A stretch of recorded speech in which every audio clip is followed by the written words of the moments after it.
बिस्मिल्लाहिर्रहमानिर्रहीम। वासफ़ अली वासफ़ साहब का एक बड़ा मशहूर जुमला पाकिस्तान नूर है और नूर को ज़वाल नहीं। एक और जुमला पाकिस्तान अल्लाह के राज़ों में से राज है। एक अशफाक अहमद साहब का जुमला है कि पाकिस्तान साले अलैहिस्सलाम दी ऊँटनी है। लेकिन अजकल साढ़े कापी पेस्ट दानिश्वर जिहड़े ने ना मुल्क के हालात खराब ने, बेचारिਆਂ ਨੂੰ ਇਹ पता हो रहे इस्लाम के हालात खराब ने। पाकिस्तान कुछ होए तो यह मतलब नहीं कि असीं इस्लाम और इस्लाम दीयां गल्लां तो ही जड़ा ना मुकर जाइए। यानी कोई मुश्किल टाइम आए तो तुहानूं अपनी असल तो नहीं फिरना चाहिए। तो अजकल कापी पेस्ट बेचारे दानिश्वर ने जो मीडिया ते हुंदा है वो ही अगे करी जांदे ने। तो यह जुमला बड़ा सुनन नूं मिल रहा है, पाकिस्तान ना नूर है ना खुदा के राज़ों में से एक राज है, बल्कि ये भूखे नंगे गरीब मुसलमानों के लिए जहन्नम का एक टुकड़ा बन चुका है। हालांकि असी पाकिस्तान नूर क्यों है, उसकी वजह है ना एक कि अल्लाह नूर है। अल्लाह कुरान चाहता अल्लाह नूर है, नबी करीम सल्लल्लाहु अलैहि वसल्लम नूर ने, रसूलुल्लाह की जिहड़ी तलीम है वह नूर है, इस्लाम नूर है। मुसलमान इस नूर ते अल्लाह दे रसूल ते कुरान ते हदीस ते सुन्नत ते जिहड़े नूर ने उन्हां ते यकीन रखते हैं। इस वास्ते हर मुसलमान नूर है। अल्लाह ताला ने कहा कुरान पाक च कि अल्लाह ने तुहानूं जुल्मतां चों कढ के नूर च दाखिल कर छड़िया। जिन्हें ला इलाहा पढ़ लिया वो नूर है। लामा साहब फरमाया तेरा जोहर है नूरी पाक है तू, कि शहीने शह लोलाक है तू, कि साडी असल ला इलाहा इल्लल्लाह मुहम्मद रसूलुल्लाह ए नूर है।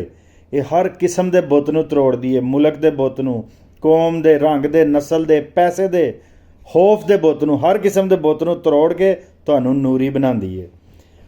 मुसलमानों का ऐसे नूर की वजह तो मुसलमानों का हर मुल्क नूर है, पाकिस्तान भी नूर है। लेकिन क्योंकि असी इस नूर तो दूर हाँ, कुरान तो दूर हाँ, हदीस तो दूर हाँ, इलम तो दूर हाँ, तहकीक तो दूर हाँ, सबर तो दूर हाँ, ईमानदारी तो दूर हाँ, इस वजह तो साढ़े अंदर हनेरा हो गया है। तो यदा ये मतलब नहीं कि हनेरा मुस्तकिल है।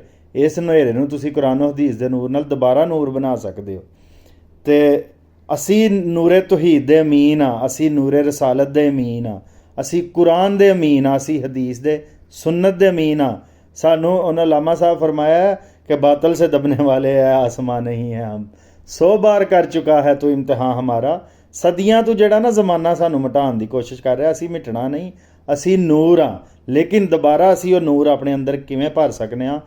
कुरान सुन्नत हदीस तहकीक इलम, तहकीक इलम नाल और तहकीक नाल। इस टाइम पाकिस्तान के उत्ते इंग्लिश जबान के जरिए और पूरी मुसलमान उम्मत के उत्ते फ्रांस दे उधर कब्जा है, अरब मुल्कां ते उत्थे फ्रेंच के जरिए जहालत मसलत का जहालत हनेरा है, इलम नूर है। तो जिन्नी देर तक तुसी इंग्लिश और फ्रांसीसी और सेंट्रल एशिया के मुसलमानों नूं रूसी जबान की गुलामी च नहीं कड्डोगे, तुहाडे मुल्कां ते गुलामी का हनेरा रहेगा। कुरान नूर है, हदीस नूर है, इस्लाम नूर है, तहकीक नूर है, इलम नूर है, ईमानदारी नूर है, सबर नूर है। लिहाजा सबर नाल, ईमानदारी नाल, इलम ते तहकीक नाल जुड़ जाओ, इंशाअल्लाह नूर अला नूर हो जाएगा। अस्सलाम वालेकुम।